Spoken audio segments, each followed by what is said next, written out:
Hello, and in this presentation part of Aalto University webinar series on research data management, today we're gonna talk about handling of personal data in research.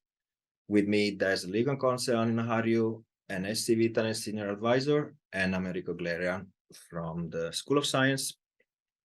The outline of this training material will be divided in basically three parts, and in the recording we will have only part 1 and 2. The first part will cover basically the basics of what are personal data and why do we need to handle them differently. And then in the second part we have a step-by-step process for all the stages, from the planning to the final sharing or reusing of the personal data in research. It is important to remember that we are really focused on personal data in research. Some of the consideration here might apply also to other types of personal data or personal data in general. And there's some thank you to past collaborators who have helped for this, for making these materials. There's also, you should have access to the slides, and these slides will have many interesting links. So for example, here there's various references. At least for those at Aalto University, we strongly recommend to check the first link, how to handle personal data in research, which basically has everything that we will cover here in this lecture. And in general, there are other interesting links and online courses that you might find useful. And if you have doubts, you can email researchdata@aalto.fi, which basically reaches any of us here today. And of course, we are always ready to forward the request to other parties at Aalto. So I pass the ball to Annina, who is the expert, who could tell us something in what is personal data, and just say next when you want me to change slide. Thank you, Enrico. So we're going to start with basics, but this is a very important basics because we find researchers still struggling with this quite a lot, actually. So what is actually regarded as personal data under the current legislation, which is EU-wide? So EU's General Data Protection Regulation. From now on, I will be talking about GDPR. So personal data is, the definition is very broad concept. So basically it covers any data that you are collecting about living people, which they can be identified. So if you collect any information from natural persons, it's safe to always consider it as personal data. So we will talk about this a little bit further, but I will just say at this point quickly that only exception is basically anonymous data, because if the data is anonymous, it's no longer regarded as personal data at all. But the bar is very high, but we'll come back to that concept and definition later. Next, please. Yeah, okay. So we can sort of like the first bullet point, direct identifiers, is pretty easy because this is something that people usually recognize as personal data, so people don't struggle with this because they are direct identifiers. So for example, person's name, email address, personal identification number, fingerprints, facial image, or a person's voice as well. Video footage of a person, dental records, DNA, brain scan images. So basically anything that just only looking at this data that you have on your hands, you would be able to recognize a person. So obviously, if I see a photo of Enrico, I'm able to recognize that, oh yeah, this is a photo of Enrico. Or if I see his name in some materials, I know that this data relates directly to him. Then what we see that people struggle with identifying as personal data are mostly falling into the categories number 2 and 3.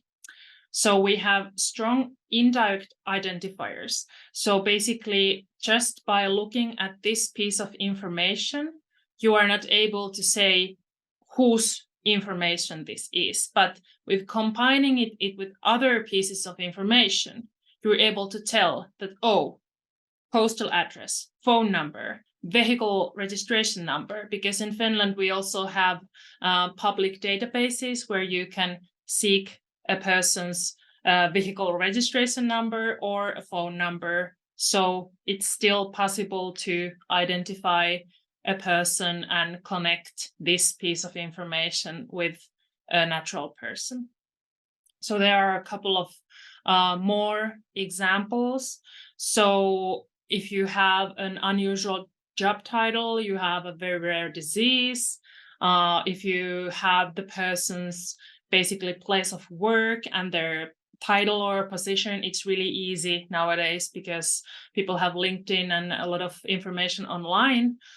It's really easy to actually know, okay, who is this person actually, if you know those pieces of information. In the university context, also student ID number, bank account number, IP address, that was just discussed because it's really important to remember that if you don't have the piece of information that could enable identifying the person, but if, for example, some service provider has that information, it must still be regarded as personal data. Then we have the third category is indirect identifiers. So still, based on this, it's still possible if you have enough these pieces of information, it's still possible to know the identity of the single person. So these are very commonly used in research as demographic information. So these kind of demographics you are asking from the participants, for example, for an interview, a survey. So it's very common to ask age, gender, education, status of employment, or any kind of those general information about a person. Next, please. Okay, so the first step is to recognize all the categories of personal data that you are collecting in your research. And the next step and the next question that you need to ask from yourself is if you are collecting or processing any data that belongs to the special categories of personal data. So this is in layman language, we in most cases use the term sensitive personal data. So this is something that needs to be protected because it's in some sense sensitive. So the list includes personal data revealing persons' racial or ethnic origin, political opinions, also any data revealing persons' religion or other philosophical beliefs. Then also in Finland, it's very common to belong to a trade union. So also trade union membership is regarded as special category personal data. Also genetic data, biometric data, and any data concerning person's health, and also person's sex life is considered as special category personal data. Thank you. This is more nice to know maybe for you, but it's important to understand the basic principles. So why we have GDPR. So GDPR is said to be one of the world's strictest data privacy legislation. So it's basically based on these 7 principles. So the first principle is lawfulness, fairness, and transparency. It's really important to remember, especially the transparency, because all the informing liabilities is basically based on transparency. So the idea is that the participants and the data subjects, they have the right to know how their data is being processed, for what purposes their data is being used. So you need to be very open and very transparent. The second is the purpose limitation. So if you collect the data for a certain purpose, you can only use it for that limited purpose. You can't start using it to some other purpose later on without informing the participants or collecting a new consent, for example. Then the third point is data minimization. So you should only collect, obviously, the data that you actually need. And in the field of research, when you process the data, it's encouraged to be processed in the form when it's pseudonymized. So you are not directly processing persons' direct identifiers, for example, name or email, if you don't necessarily need it. Then accuracy, which basically means that the persons have right to have access to their data and check that all the data is accurate, and the data controller has a liability to correct if there is anything that is incorrect in the person's personal data register. Then the storage limitation. Basically, you should not you can't keep personal data forever, let's say so. So you're only able to keep the data for a period of time when you actually have a legal basis and you actually need the data. So we can't have any data storages that you just keep them forever just to be on the safe side. Then integrity, confidentiality. Obviously, all personal data is confidential information, and you have confidentiality obligations, which are unlimited. So basically, personal data remains confidential forever. Then accountability. This again relates to the GDPR liabilities. There are a couple of examples. We have whiteboard documenting obligations, so we need to document. Then we have this DPIA in more risky processing contexts. We have liability to conduct these kind of sort of documentation obligations and assessments. Yeah, I think that's enough. Yeah, so about the rights of the data subject. So this is kind of the key elements of GDPR, was that the persons whose data is being processed have quite extensive rights. So the first is to obtain information about their processing. I already discussed about this earlier, and we will come back to that later, but it's really important to know that all the data subjects have right to gain information about their processing. And there is an explicit list in the GDPR of all the pieces of information that needs to be actually given to the participants. Then they have right to access their data. So if they ask, hey, I would like to have my own data, you have a liability to basically show or send the data to the data subject, him or herself. Then they have to correct the data. If something, in some cases, they also have right to ask their data to be completely deleted. In the field of research, this is a bit different, but we'll come back to that later. They have right to restrict the processing. They have right to ask the data to be transferred from one platform to another. Then they have right to object in certain legal bases and cases, not in all cases. And then the last one is that they have right to know if any of the decision making based on the data is made on automated processing, so that not a human makes the decision, but a machine makes the decision from the data. Thank you, Annina. So this 10 minutes intro to the GDPR should made you already a bit of an expert in the topic. And as you can understand from what we heard so far, there are implications in the process for handling personal data.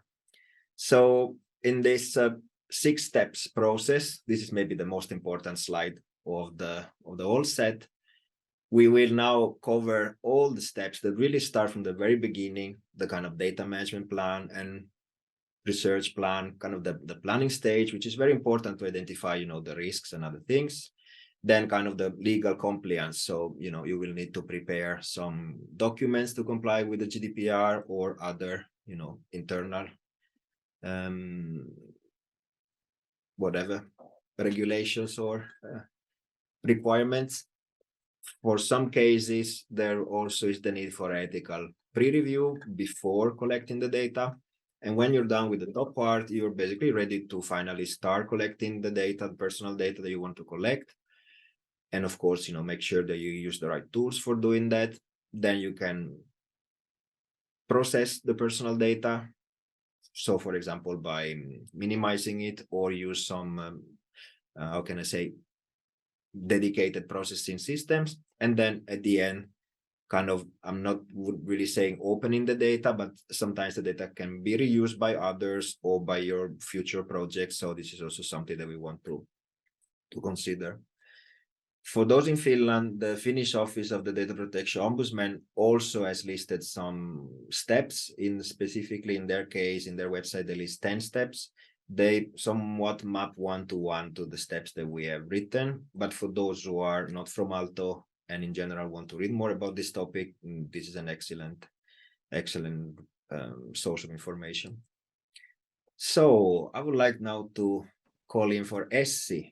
How about the data management and research plan in handling personal data? Right.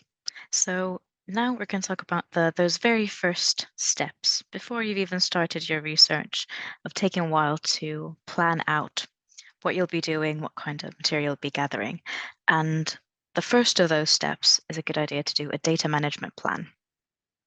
So this is a document in which you take some time to plan out how you will manage your data. And the premise of a data management plan is to ensure that your data remains as useful as possible, both to yourself, to your research group, and anyone else that you might be opening your data to. And in practice, this might mean that you agree with your research group that everyone will name their files in the same way to avoid confusion. It could be simple things like that. Or it might be that everyone saves their work on a secure and shared drive, so everyone who needs access to it has it. So these kind of questions about the data management of your research, you get a chance to figure these out before you get rolling, and then your data starts to accrue already, and it has weird names like Monday test, and it becomes a mess. So these questions of responsible and safe handling of data become even more important when you're working with personal data. And on the very sort of key elements of this is that your data needs to be stored in a safe environment. Before you start working and gathering your data, you need to figure out what of the documents that Anina mentioned earlier, which ones of those do you need to prepare? Do you need to apply for an ethics review? And this sort of bigger picture, mapping out the larger picture of your research, happens in the data management plan.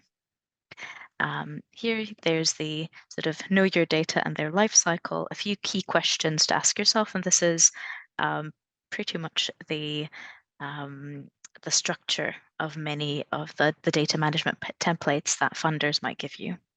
The first question being the data description. So you take a moment to figure out what exactly will you be gathering. Then considering what of the ethical and legal issues apply to this data, figuring out what you need to do to mitigate those, what you plan on doing regarding the documentation and metadata. Again, that might be the README files, naming your files in a sensible way, that sort of stuff. And then the data storage. Is it big enough? Is it safe enough?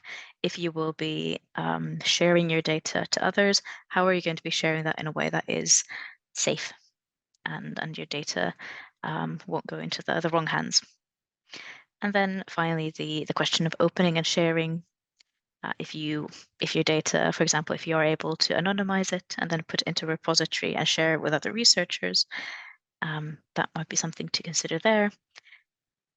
For example, if you plan on sharing the data in FSD in Finland, they require that to be mentioned in the privacy notice. So this is just planning ahead to avoid some roadblocks later on in your research. And then lastly, the responsibilities. In the case of personal data, asking the question of who is going to delete your data and at what stage of the process. So not only figuring out what you're going to do, but also where does that data end up and how will you dispose of it in a responsible way. So it is a good reflection to do, and it is also mandatory in many cases. So it might be that your grant agency, research services, or ethical committee requires you to do a data management plan. But aside that, it is also a very useful exercise to do for yourself. And it's an opportunity to figure out what are the best practices for managing your data, but very importantly, take a moment to plan ahead. Cool. Yes. And then the research plan, which outlines your research topic and objectives, as well as more of the theoretical background and the methods used, is of course essential for any research project. And the format of this research plan might depend or vary a bit depending on if you're preparing it for an external funder or if you're doing that as a part of your doctoral studies. There's a couple of links there for the templates for doctoral studies and then some funder specific examples on the Aalto website as well. And in some cases, for example, if you're doing research in the field of medicine, a pre-registration of the research plan can be done in a public repository, which is used to make the research hypothesis, study design, and planned analysis available before data is collected. And this is something that Enrico is actually doing a training session on pre-registrations and registered reports later on in November, which I recommend. Thank you, Esti. And so the first step, if you remember, was about kind of the planning stage. And now that you have identified what are the risks, and if you are collecting and dealing and handling personal data, you need to start preparing the legal documents. So, Annina, what do we need to prepare? Yes, thank you, Enrico. Okay, to start with, now you have figured out that, okay, I'm processing personal data in my research. What kind of documents I need? The first document that you definitely need is a privacy notice. So the purpose of this document is to inform the participants what personal data are we collecting and processing for this research and how are we using it. That's basically to sum it up. We also need to determine the legal basis of the processing, and we have a liability to tell the participants also their rights. So those rights that I listed earlier, we need to tell the participants in order to make sure that they know that they have those rights. Then the list and the categories of personal data that you are being collected and the information that you have to provide differs just slightly if you are collecting the data directly from the participants or if you're using it by using some other sources. So basically the reason behind this is that if you are giving the data yourself, for example, you are participating to an interview or you are giving some information to the researchers on a form, in that case, you definitely know which information you are giving to the researchers. But when the data is collected by using some other sources, so it can be a data registry or it can be some sort of machine that is you're collecting the data from the person's body, for example. So in those cases, the participants have no way to know that what data is being collected from them. So in those cases, you need to be really specific and really make sure that you have listed all the personal data and the participant is able to understand what kind of data is collected from him or her. Thank you. Next. So planning is the key. So as Essi already mentioned, it is really important to actually plan what are you doing with the personal data. So the data management plan is really good tool in that. But basically, here is a set of questions that you need to be able to answer for yourself and also for the participant. So the first is how you will collect the personal data. So from which sources? What type of personal data you are collecting? So is that interview data? Is that physical data from a person? Is that GPS data from a person? So a person's location? What type of data you are actually collecting? Next, what are you going to do with the data? So you need to tell the participant, like, what is this research project about? For what kind of research you are actually doing here. Then you need to know who is the controller of or the processor of the data. So basically, controller is the legal person or legal party who is in charge of the personal data matters. So the controller has the legal liability. And then we may have plenty of other processors who have access to the data and they are using the data as well. Then you need to know what is the legal basis of processing the personal data. We only mention here 2 because these are the most used in the field of science. So the first thing, we actually use this in vast majority of our research projects. So it is scientific research in the public interest. And the second option is consent, but we actually very rarely use it. It's mostly only in cases where all the students are conducting a master's thesis, but they are not employed by Aalto or they're not working as part of a professional research group. So basically only in those cases we recommend using consent. Then you need to know, will you share the data with anyone outside Aalto? This is really important to remember because this is something that at least our researchers struggle a lot.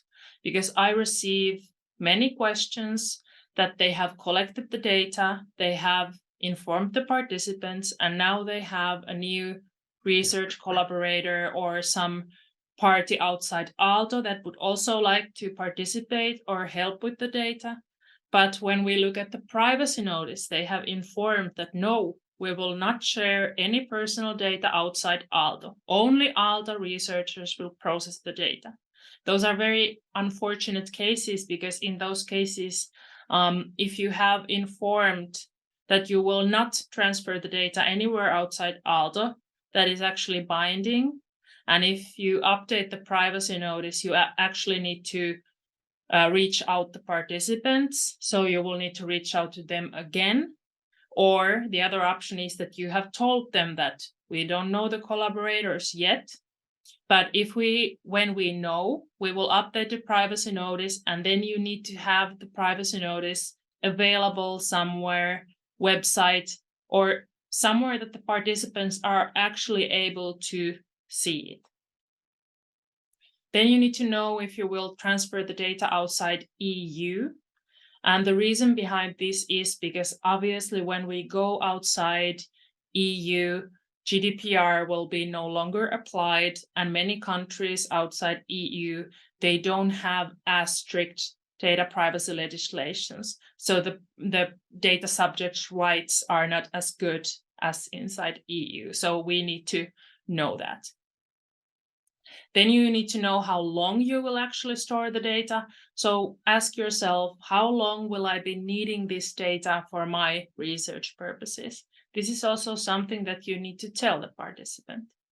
You don't need to have an exact date, but under GDPR, you will need to have some kind of definition on how will you determine when the data is being deleted. For example, in most cases, we are using it sort of like binding it to the last publication where the data has been used. So you can say, for example, okay, we will delete the data 2 years after the last publication where this data has been exploited and used. Then you need to know, will you pseudonymize or anonymize the data at any point? And bear in mind that these are two completely different terms and concepts under the law. So pseudonymizing means that you, for example, only you're not using the participant's direct name. You, for example, replace it with a random identifier, but still you have the means to sort of take the data back to the form where the participant is recognizable, and you still have their names and their contact details somewhere. Making the data anonymized, however, is completely different, because after that, the data is not regarded as personal data anymore, and GDPR is no longer applied. So I can't really stress this enough, because the two most common mistakes and obstacles that our researchers face is that they struggle with understanding the concept of pseudonymizing and anonymizing the data.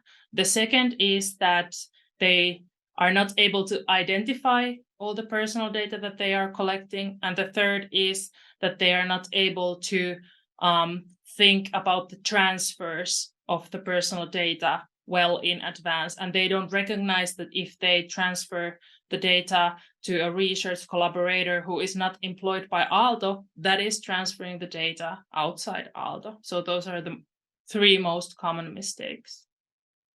Then you need to know if you will archive the data. So this basically means sending it to data repositories or somewhere else where other researchers can also use and exploit the data. And the last point is, when will the data be fully destroyed? Thank you. So in Aalto's context, here are a couple of practical instructions for you. So the researcher is basically in charge and responsible of drafting the privacy notice. We will provide you help. And if you want us legal counsels, for example, to check if your privacy notice looks accurate and properly filled, we can do that for you. But you are always the person who makes the first version. So use always Aalto's templates. Here's a link where they are available. We have the templates in Finnish and also in English. So when you switch the language of the site, the templates will also automatically switch to the language that you desire. So if Aalto is the personal data controller, you should always use Aalto's own templates. Don't use any old ones or the ones that you have got from your colleague from another university. Always use Aalto's templates. You need to choose the right legal basis. We already covered this actually. So yes, in most cases, if you are doing professional research, at least doctoral thesis, then the correct option is scientific research.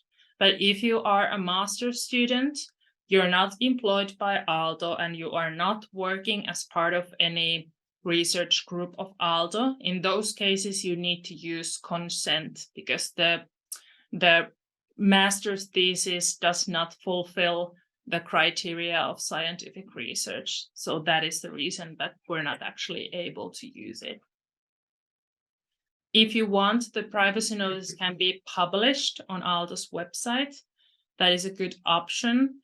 At least in cases that I just mentioned, that if you are a little bit unsure of your collaborators or who you will need to share the data with, this is quite common actually, because when the research project progresses, in some cases there's new people coming to the project and you need to share the data with them.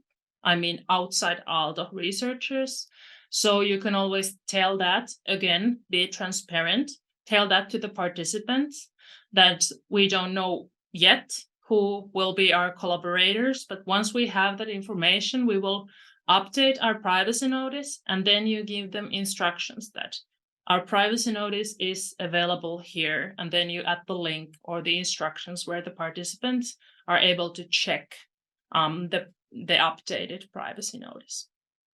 And if you have this on your hands now, very good timing, because we have a new session launching this Thursday. So me and my other lawyer colleague, Maria Rebinder, we will be hosting a session on how to draft a privacy notice.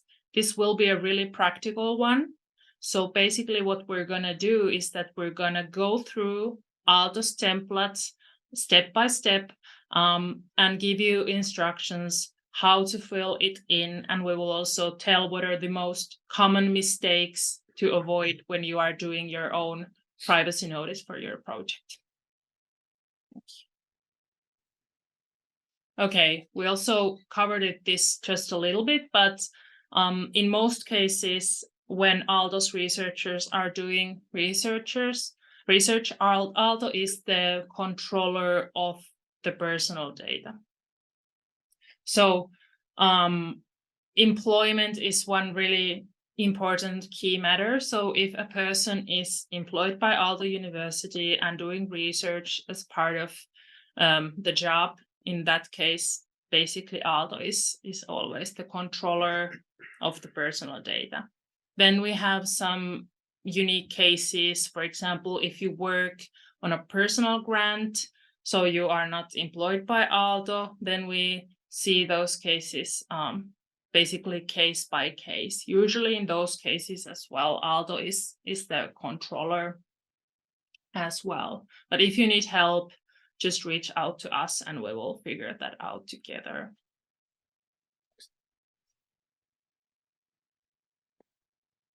Okay, sharing personal data outside Aalto University. As I already mentioned, you need to know this and you need to inform the participant. This is very important and I can't stress this enough because we have so many cases where we have not been able to share the data because it has been clearly stated to the participants that it will be not shared to anyone and all the data will be only processed by Aalto personnel. So if you need to share the personal data, you always need to figure out the roles under GDPR. So basically, if they act as independent controllers, processors, or even joint controllers. So those are basically the options. And if the other party acts as processor, it's actually mandatory under GDPR to conclude an agreement. So it's really important to reach out to a legal counsel at that stage because you will need help with preparing the correct type of legal document. And also if you need help with determining the roles and you find it difficult to know what are the correct options, we can also look into that together as well.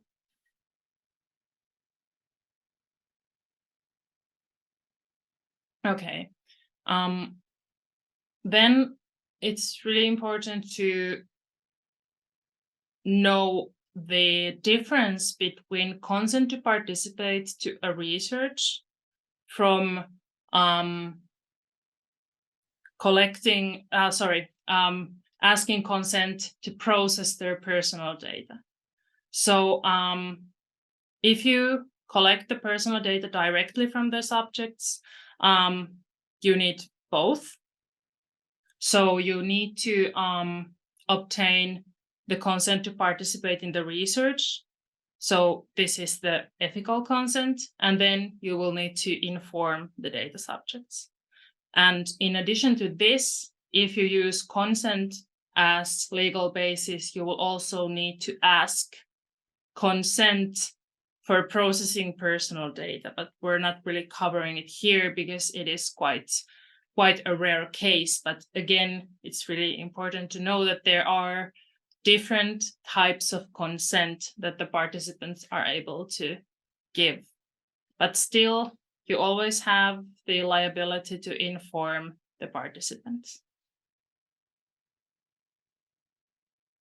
yeah, so this has been covered quite many times already, but if you are a student just studying at Aalto University and you are conducting a master's or bachelor's thesis, you can't use the scientific research in public interest as your legal basis, because in the Finnish legal practice, it has been established that actually these type of thesis works are not yet regarded as scientific research. So basically, we need to go from PhD level and beyond in order to use that as a legal basis.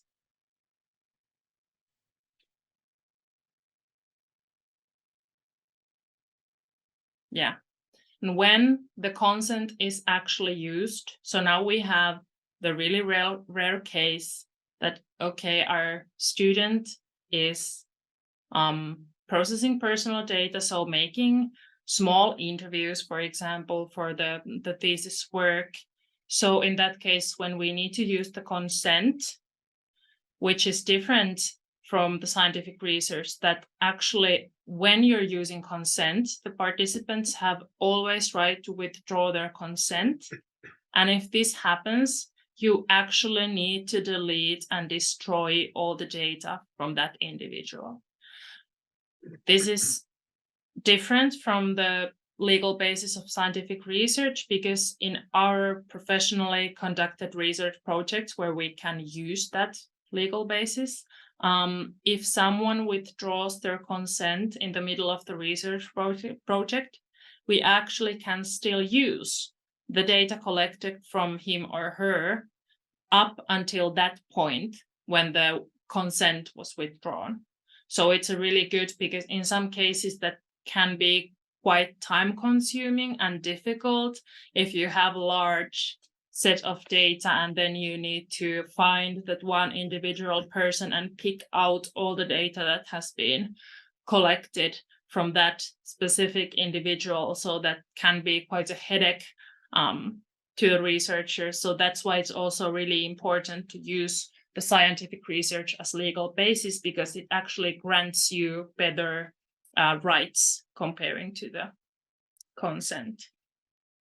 And yeah, registry-based research is again slightly different if you have a project on your hands where you are, for example, exploiting an existing set of data. So you have, for example, many officials in Finland have different types of registers, and you seek permission from them to use the data. Again, that is slightly different, so that can be excluded from this.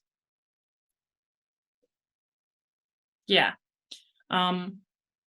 Just really quickly, this doesn't concern all research projects, so only in cases where we can tell that there are some serious risks related to the data and the personal data, there is a liability to complete the written document called DPIA, which is Data Protection Impact Assessment. So it's a document where you need to list basically the risks, and then you need to consider what kind of mitigation means and tools you're using in order to hinder those risks. So there is a link. So if you have a research on your hands where you are, for example, using very sensitive health data from individuals, and then you are combining it with like data from several sources, or you have a very large data set, so you have thousands and thousands or tens of thousands of people and their personal data. In those cases, we usually see that there are more risks than usual, and the potential harm to the participants and data subjects is higher than normally. But yeah, you can check those criteria and all the instructions on that website. We're not going to cover that much today because it only concerns a limited amount of research projects.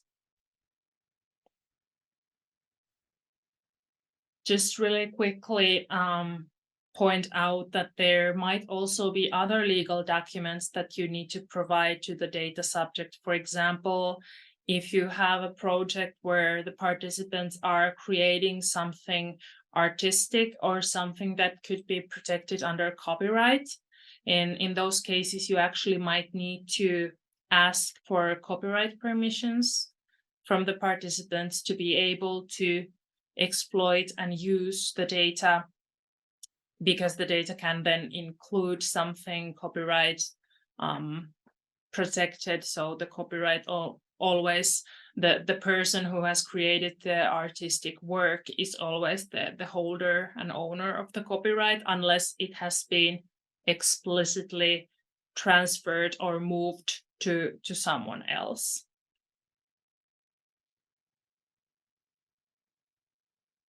All right. So if you remember the 6 steps, the first step was about the research plan and data management plan, so the planning. And the second stage that Anina just covered are basically all those legal requirements and legal documents that you need to prepare before collecting the data.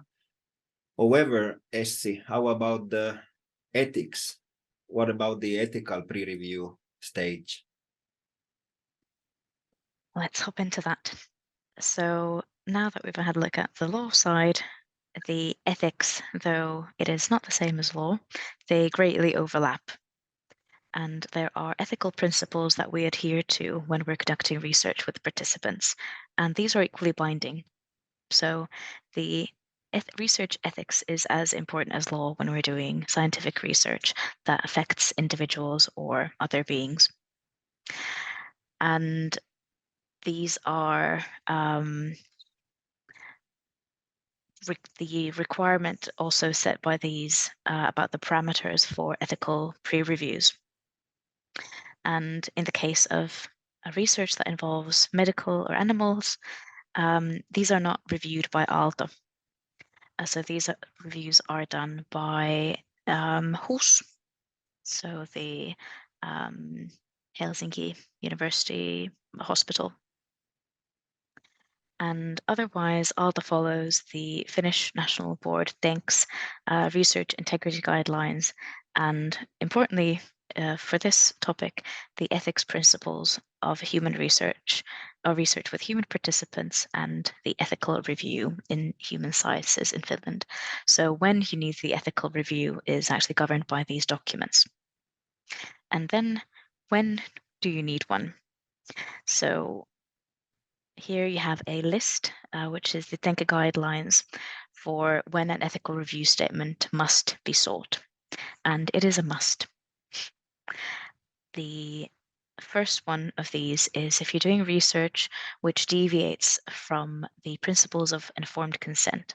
So in cases where participation is not voluntary, for example, or if the participants are not given sufficient or correct information about the research. So you might be observing something that you are unable to disclose to them. Do your participants know that they are participating in the research? And do they have all the relevant information about it? If you're deviating from that, you'll need to seek out an ethical review. If the research is intervening with the physical integrity of research participants, it might be about measuring their physical condition. They might be testing out technology that they are unable to stop participating in based on their own free will. And if your research involves or handles this, it is definitely worth just checking if this goes under the Medical Research Act for those. The process is under HUS, as I mentioned. And then if your research is on minors under the age of 15 without separate consent from their parents or carers, cases where this might be relevant is if you're, for example, studying domestic violence, social problems, or if there are themes that the minors might not want their parents to or carers to know about, drug, alcohol use, these kind of themes. Then you will need an ethical review if your research exposes participants to exceptionally strong stimuli. That might your participant might be subjected to material containing violence, or pornography, for example, falls under this. If your research involves a risk of causing mental harm, that might be research that is associated with traumatic experiences or handling traumatic experiences. And then there is the research that could involve a threat to the safety of participants. Again, domestic violence is one where the participants' participation in the study could put them at risk, and also research that deals with crisis situations. And these are the Finnish national guidelines for when an ethical review must be sought. And Aalto does this review. It has the research ethics review, which means that it's a full committee ethics review for research involving those themes mentioned above. But in addition to this full committee review, there's also recently launched an research ethics request. So this is a more concise, slightly lighter version of the review. The decision is made by the committee chair. And this is mainly aimed for cases when a funder or a publisher might request an ethics review, or also when you're planning on working with student data that actually Anina mentioned earlier. But the reason why we have this smaller, lighter version is because increasingly these days, publishers who are publishing research which involves human participants, actually the publisher requires some kind of an ethics review. And even if it doesn't fall under the national guidelines of requiring one, the publisher themselves require one. For example, Wiley is a publisher that if you are publishing your research that involves human participants, they require, just as a baseline, some kind of an ethical review. And very importantly, these reviews need to be applied to before you start the research. So you need to go through this process before you start any work. It needs to be pre. So if you're in the unfortunate position that you have conducted your research, you send your paper off to Wiley for publication, and then they say that they require the review.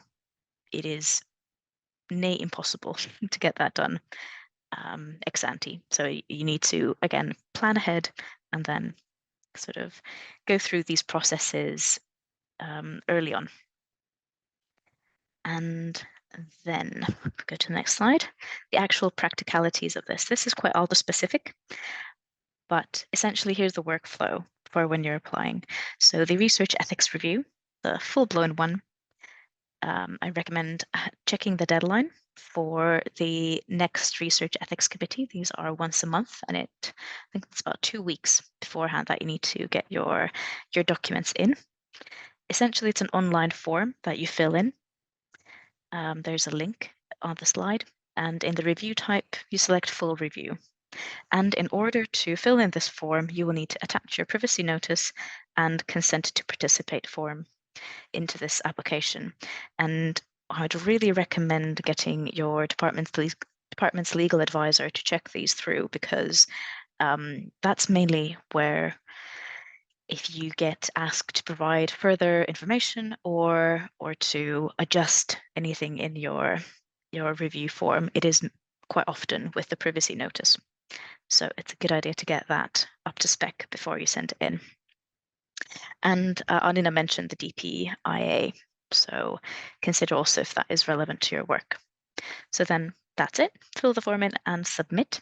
And then it's a very similar process, and in fact, the same form if you are filling in the research ethics request. Although there you select the review type into the concise review. Questions concerning ethical risks can be answered, just not applicable if there are no research ethical issues involved. Then you fill in the form and submit. In cases where you think that you might get away with the slightly lighter review, if the committee chair finds that in fact they recommend that you go through the full review. You can be sort of bumped up into the other process. So don't worry if you kind of are in two minds about it.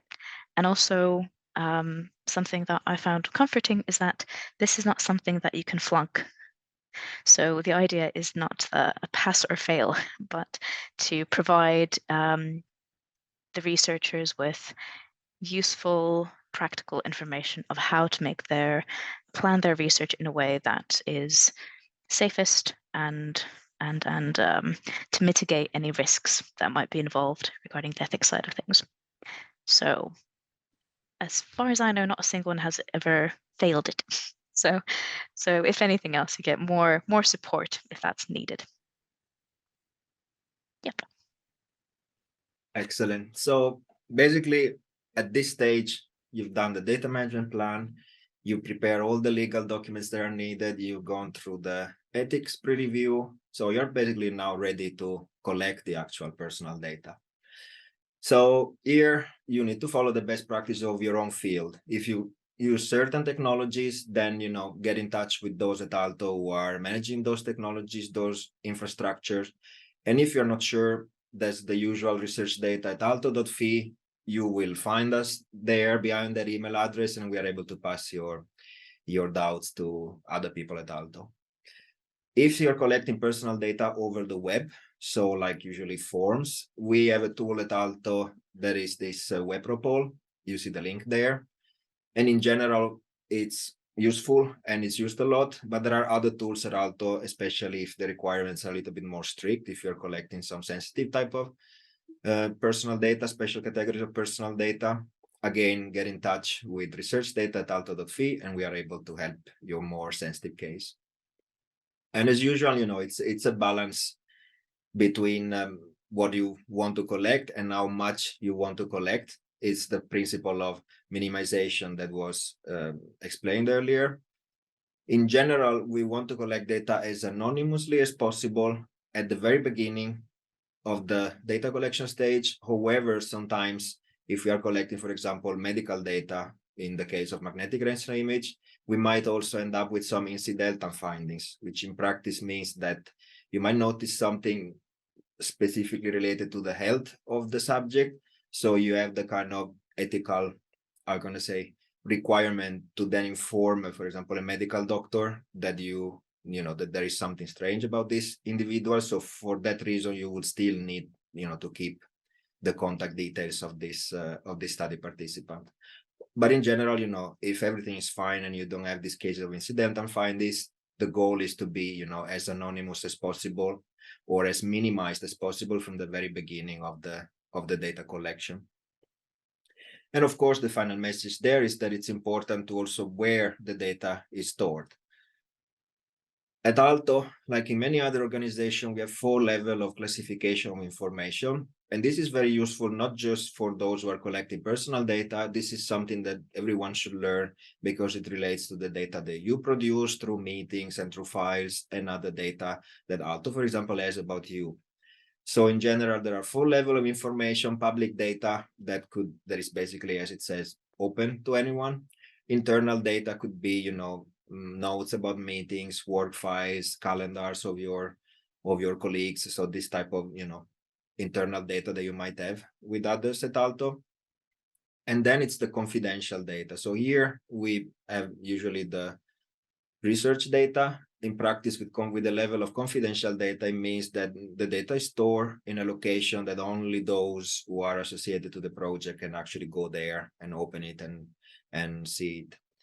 At the link that is listed there, this classification of information list of services, you have a detailed list of all the system at Aalto and which one can be used for confidential or for internal. And then there's the most strict level of classification of information, which is secret data. So this can be, for example, data that was originally collected for medical purposes, but is now reused for research purposes. Or it could be some safety information. If, for example, you're working in some dual-use technology. Dual-use means that your technology could be used for military purposes. So in all those cases, that can be, so as you see, it's not just about personal data per se, but in all those cases that require very strict storage environment, then that type of, we have those basically tools at Aalto. So when it comes to the storage, I'm actually going to send you to a dedicated lecture on this topic by Ilari Lahtemaki. But in general, always be paranoid about your data, especially where you're going to store it. Encryption alone is never enough, especially if the data is stored in a device that can physically be accessible by someone else. I'm saying this because with the technologies that we have right now, it doesn't take too long anymore to decrypt a disk or to decrypt, a USB stick if someone really, really wants to do that. So at Aalto and in many other organizations, we have the so-called cloud services, which is just a fancy name to say that the data is not physically in the device that you're holding in your hand, but it's stored in a secure location. At Aalto, for research purposes, we use only data that are stored in the European Union. But then be careful if you, for example, share data with other collaborators in services that are not inside the EU, there are other legislation that basically would apply. And then the usual cybersecurity, don't store the password on your laptop, use common sense. And for those at Aalto, please, if you didn't do it yet, take the Aalto cybersecurity mandatory course. So now you have collected the data and you've stored the data in the right place. Now it's time to actually do something with the data. And here and now, I'm going to talk about the data minimization, which is like what we said already earlier, that we want to remove those direct identifiers or anything that we don't need anymore about the data subjects, and also then the actual data analysis. So when it comes to data minimization, we're actually going to have a dedicated session on this topic next month, and I will be the instructor there, and we will record it also, so you can also watch it later. But in general, as already been said many times, if you don't need a certain type of personal data anymore, you can remove it from your data. So for example, what I was mentioning earlier, maybe you still need the contact details of your subject if you just collected some, for example, magnetic resonance imaging. So you might still need for 1 day or 1 week the contact of those individuals. But if you don't need them anymore, you delete those emails, you delete their phone numbers and whatever you need to had before collecting the data. In general, this is not just a legal concept, but it's also like ethical in the sense of responsible conduct of research, that we do not want to collect everything just because you never know. This is not scientific in the sense that we can't just collect everything about everyone just because one day we find some strange correlation between variable A and variable B. This in research integrity is called harking. And in the lecture dedicated to pre-registration and register reports, we will go deeper into this idea that we should collect only for the purpose that we want to do. We should collect the data that is necessary for the analysis that we need to do. So this is a reference from the FSD archive. And here, for example, they suggest some minimization strategies for basically getting rid of direct identifier or strong indirect identifier. So you see in some cases we want to completely remove, for example, the personal identification number, the social security number. You don't want to store it if you don't need it. But other things like, for example, the postal code or the city or the region, if they are useful for your analysis, you can maybe categorize them. That maybe it's important to know that your subject are from Helsinki, Espoo, Vantaa, or maybe it's enough to say that they are from Uusimaa. So this is a Finnish example, but you understand where I'm going with this. In practice, there's a whole spectrum of minimization technology, or as they call the privacy enhancing technology. In this picture on the very left side, you basically have personal data with the strong identifiers. Anyone can basically see, it's written on the data that this is that person's data. And as we move towards the right, there are different types of technologies that can be used to basically preserve the privacy or enhance the privacy a little bit. As you can see here, this pseudonymization that was already mentioned earlier, it's a technique that with given a key that is stored somewhere else, it is possible to re-identify the subject. So for example, during data analysis, you don't use anymore the subject name and surname, but maybe for some reason you need to keep those stored somewhere else. For example, you're doing a longitudinal studies, you will contact the subjects again in 1 year, then you still need to know that subject 15 is Enrico, but then you still keep this information separated. So where you do the data analysis, you only work with pseudonymy or keys. Instead, the data, the rest is more direct identifier, is kept somewhere else. And then sometimes you also have similar techniques like masking. So here would mean that you don't even have the key anymore. You have deleted the name and the surname and the contact details. However, there is a possibility by collecting more data to re-identify. So for example, let's say that you collect brain images from individuals and you delete their name and surnames and emails and whatever. It's impossible for you to know, who was who. If a person comes there and asks you, I want my copy of my brain image back.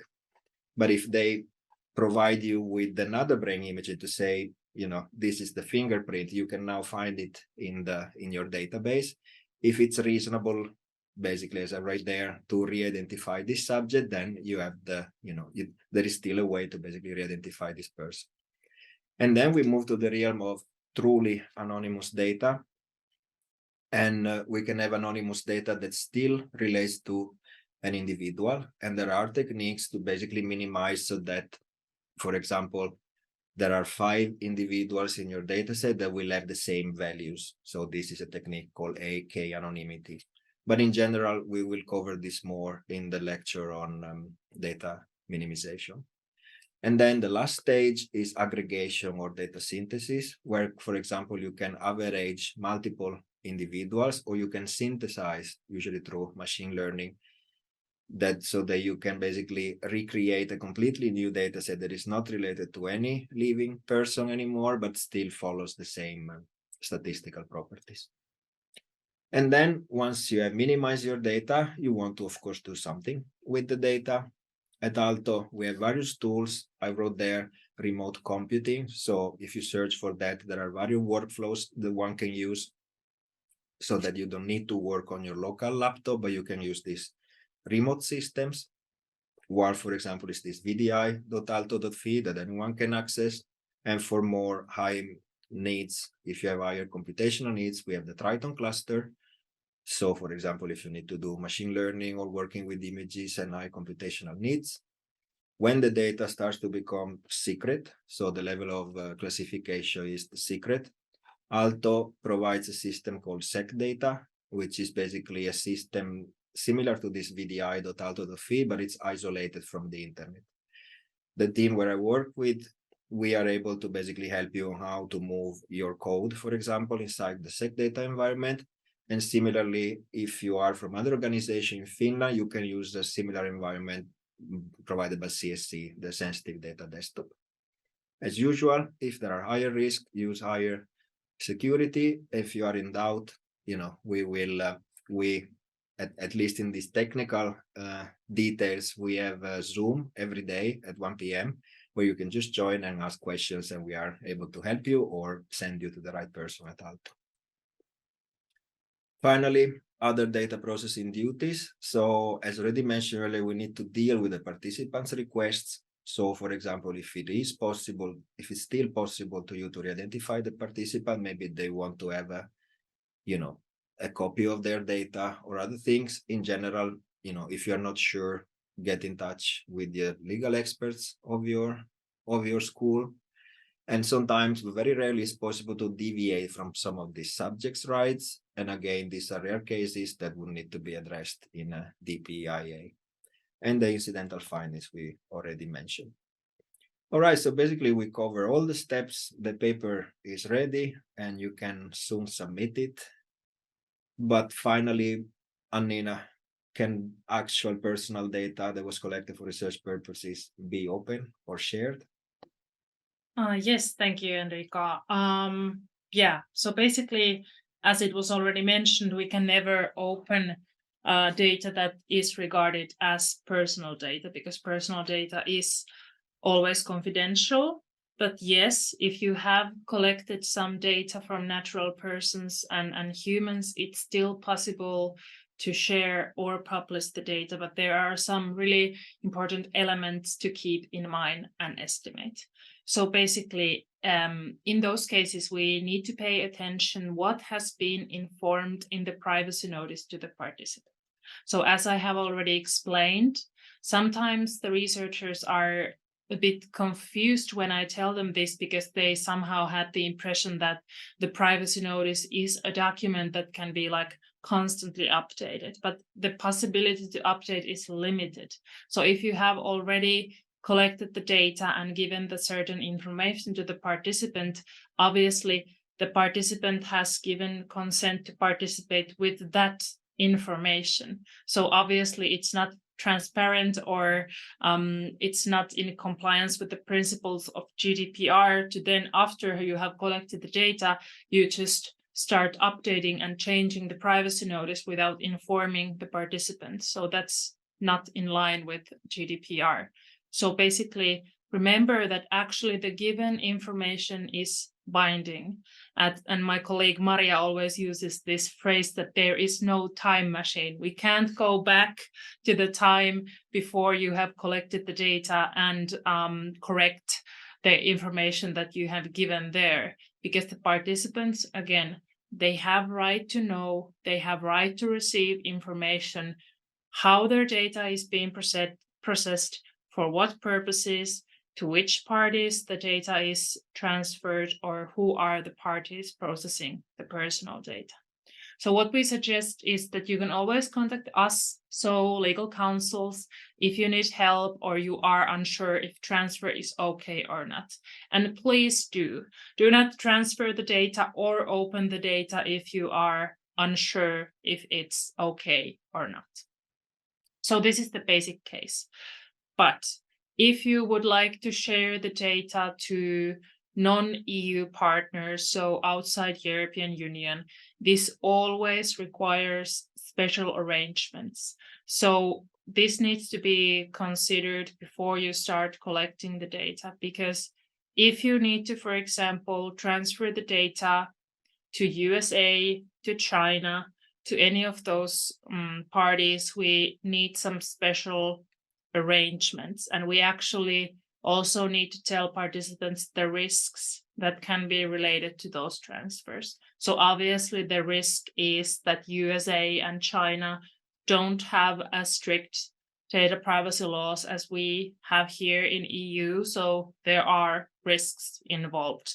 For example, the government has a lot better opportunities to have access to your data than here in EU.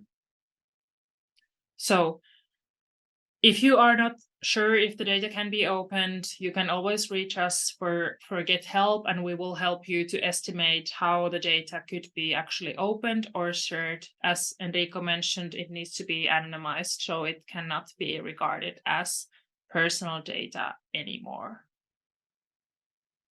All right. There are some other considerations there, but they're not important for this lecture.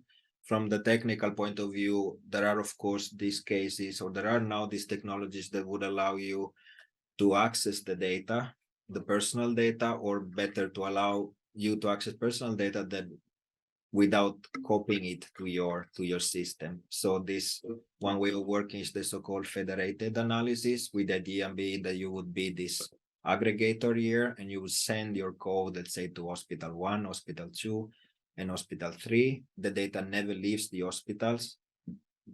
What you get back would be just, for example, an aggregated statistic. Similar, this is the concept of data access control.